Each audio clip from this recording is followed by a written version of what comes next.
Bonjour à toutes et à tous, bienvenue sur ma chaîne Ciné-Série Galaxy, et aujourd'hui j'ai envie de vous parler d'un film qui est vraiment excellent et qui m'a touché. Qui m'a touché par son thème, qui m'a touché par la précision de son écriture, par l'interprétation bouleversante de son couple d'acteurs. Ce film, c'est une réalisatrice, et ça me fait encore plus plaisir parce qu'il n'y a pas assez de réalisatrices. C'est un film de Lisa Joy, co-créatrice de Westworld, Lisa Joy, qui est la femme de Jonathan Nolan, frère de Christopher Nolan.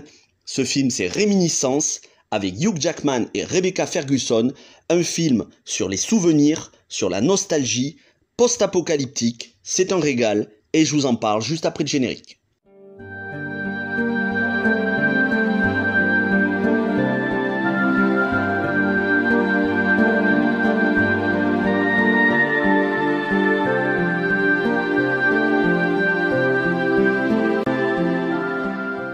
Alors quelques mots sur Lisa Joy pour commencer. C'est la co-créatrice de Westworld. Et je ne l'ai peut-être pas assez dit sur ma chaîne, mais Westworld, c'est une de mes séries de science-fiction préférées. C'est une très grande série, et sachez qu'un jour, vous aurez l'analyse de chaque saison sur la chaîne. Je pense attendre la fin de la série pour m'en occuper. Quoi qu'il en soit, Lisa Joy, elle est très douée pour l'écriture avec son mari, et ça se voit dans Westworld, mais là, elle fait ce film toute seule, bien que Jonathan Nolan officie à la production. Elle écrit, elle réalise, et elle fait passer sa patte à la fois artistique ainsi que sa sensibilité dans le scénario, dans la réalisation, dans la direction des acteurs. Ça se voit, c'est un film qui a de la sensibilité, et ça, c'est beau à voir, surtout quand on a un couple d'acteurs, Hugh Jackman et Rebecca Ferguson, qui sont au top de leur interprétation. Lisa Joy, elle a connu son mari grâce à Christopher Nolan, puisque son mari c'est le frère de Christopher Nolan. Ils se sont connus sur l'avant-première de Memento, un des premiers films de Christopher Nolan. Et c'est vrai que ces dernières années, elle est sortie de l'ombre grâce à Westworld, bien qu'avant ça, elle ait travaillé sur la série Burn Notice. J'espère qu'on aura beaucoup d'autres œuvres de Lisa Joy à l'avenir, et j'espère que l'on aura aussi beaucoup de réalisatrices aussi talentueuses qui prouvent qu'elles savent diriger un blockbuster, mais un blockbuster intelligent. Car oui, Réminiscence est à la fois un blockbuster très divertissant, très bien réalisé, avec des effets spéciaux irréprochables, mais aussi un propos à la fois touchant, sensible et intelligent. Mais on va y revenir dans les points forts. Pour ce qui est du compositeur. Et là, c'est très intéressant parce que Lisa Joy a repris une partie du casting à la fois technique, artistique de Westworld. Elle a repris le compositeur de Westworld qui est Ramin Djawadi, que vous connaissez peut-être plus pour son travail sur Game of Thrones. Ramin Djawadi compose une partition, encore une fois, qui est très bien, qui est tout en sobriété. Elle a aussi pris des acteurs qui ont joué dans Westworld, comme par exemple Angela Sarafian qui fait Clémentine dans Westworld. Elle sait diriger les acteurs. Et quels acteurs, j'ai envie de dire? Un Hugh Jackman qui, lui aussi, avait été dirigé par Christopher Nolan du temps du film Le Prestige, et là est dirigé par Lisa Joy. Hugh Jackman qui est vraiment au top de sa forme, au top de son niveau d'acteur. Il revient sur le devant de la scène. C'est un acteur qui, pour moi, on ne le voit pas assez. Mais quand on le voit, c'est vraiment des projets qui sont excellents, qui sont très bien choisis. C'est un grand acteur, ça n'est pas juste Wolverine dans les X-Men, bien que Wolverine soit peut-être le personnage de Marvel le plus emblématique connu de tous les fans. Quoi qu'il en soit, Hugh Jackman apporte son charisme et sa sensibilité à ce film. Et Rebecca Ferguson que vous connaissez probablement pour avoir joué dans les derniers Missions Impossibles, depuis Mission Impossible 5, Rogue Nation, et elle est là, et elle sera là pour les autres Missions Impossibles. Rebecca Ferguson qui est vraiment bouleversante dans son rôle, je vous en dirai un petit peu plus dans l'analyse du film. Pour les autres acteurs, on a Sandy Newton qui, petite précision, a changé de nom pour son nom d'origine, Sandy Way Newton, qui est juste, elle aussi excellente comme à son habitude. Elle aussi vient du casting de Westworld, bien que vous la connaissiez pour sa très grande carrière. Elle avait travaillé notamment aux côtés de Tom Cruise dans Mission Impossible 2, dans Collision et dans beaucoup d'autres films. Pour compléter le casting, on a Cliff Curtis de Fear the Walking Dead, de Training Day et de beaucoup d'autres films, ainsi que Nathalie Martinez que vous avez pu voir notamment au casting de End of Watch de David Ayer. De quoi parle ce film? Venons-en aux faits.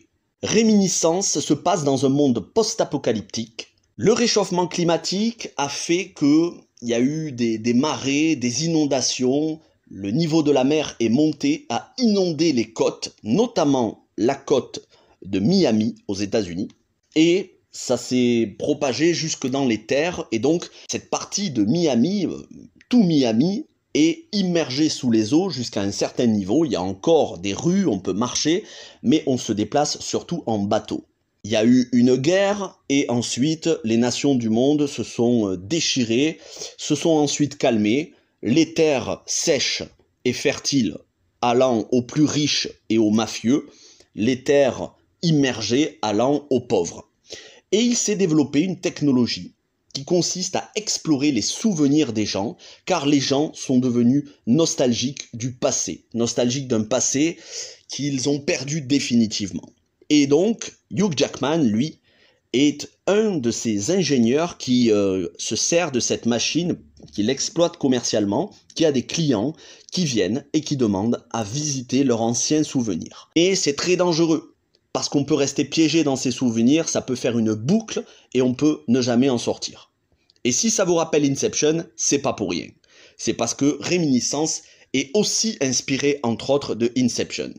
Je dirais qu'au niveau des inspirations, bien évidemment Inception pour les souvenirs, notamment Marion Cotillard, Leonardo DiCaprio pour ceux qui ont vu le film, mais aussi Minority Report. Minority Report pour ces précognitifs qui sont immergés dans des cuves et qui sont constamment en train de penser, d'imaginer, de regarder les souvenirs des gens.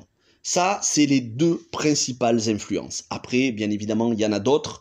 Il y en a d'autres auxquels j'ai pensé, mais au moment où je fais cette critique, ça m'est sorti de l'esprit. Donc on en discutera dans les commentaires. Et voilà, comme je fais une critique sans prendre de notes, il y a d'autres films auxquels j'ai pensé durant le visionnage et qui me sont sortis de la tête.